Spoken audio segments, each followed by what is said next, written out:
Petroleum ಮತ್ತು ನೈಸರ್ಗಿಕ ಅನಿಲ ಸಚಿವಾಲಯವು ನಾಳೆಯಿಂದ ಜಾರಿಗೆ ಬರುವಂತೆ ಸಾರ್ವಜನಿಕ ವಲಯದ ತೈಲ ಮಾರುಕಟ್ಟೆ ಕಂಪನಿಗಳ ಚಿಲ್ಲರೆ ಮಾರಾಟ ಮಳಿಗೆಗಳ ಮೂಲಕ ಮೋಟಾರ್ ಸ್ಪಿರಿಟ್ ಮತ್ತು ಹೈಸ್ಪೀಡ್ ಡೀಸೆಲ್ ಮಾರಾಟ ಮತ್ತು ವಿತರಣೆಯನ್ನು ನಿಯಂತ್ರಿಸುವ ತಾತ್ಕಾಲಿಕ ನಿಯಂತ್ರಕ ಕ್ರಮಗಳನ್ನು ವಾಪಸ್ ಪಡೆದಿದೆ.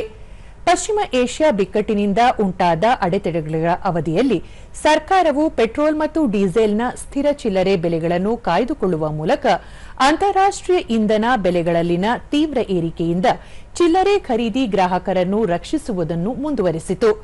ಈ ಪರಿಸ್ಥಿತಿಯನ್ನು ನಿರ್ವಹಿಸಲು ಇದೇ 12ರಂದು ಜಾರಿಗೆ ತರಲಾದ ತಾತ್ಕಾಲಿಕ ನಿಯಂತ್ರಕ ಕ್ರಮಗಳಲ್ಲಿ ಚಿಲ್ಲರೆ ಮಾರಾಟ ಮಳಿಗೆಗಳಲ್ಲಿ ಪ್ರತಿ ಗ್ರಾಹಕ ವಾಹನಕ್ಕೆ ದಿನಕ್ಕೆ 200 ಲೀಟರ್ ಹೈಸ್ಪೀಡ್ ಡೀಸೆಲ್ ತಾತ್ಕಾಲಿಕ ಮಿತಿಯನ್ನು ನಿಗದಿಪಡಿಸಲಾಗಿತ್ತು ಮತ್ತು ಕೈಗಾರಿಕಾ, ಸಾಂಸ್ಥಿಕ ಮತ್ತು ವಾಣಿಜ್ಯ ಗ್ರಾಹಕರು ಚಿಲ್ಲರೆ ಮಾರಾಟ ಮಳಿಗೆಗಳ ಬದಲಿಗೆ ಗೊತ್ತುಪಡಿಸಿದ ಗ್ರಾಹಕ ಪಂಪ್ಗಳ ಮೂಲಕ ಇಂಧನವನ್ನು ಖರೀದಿಸುವಂತೆ ಒತ್ತಾಯಿಸಲಾಯಿತು.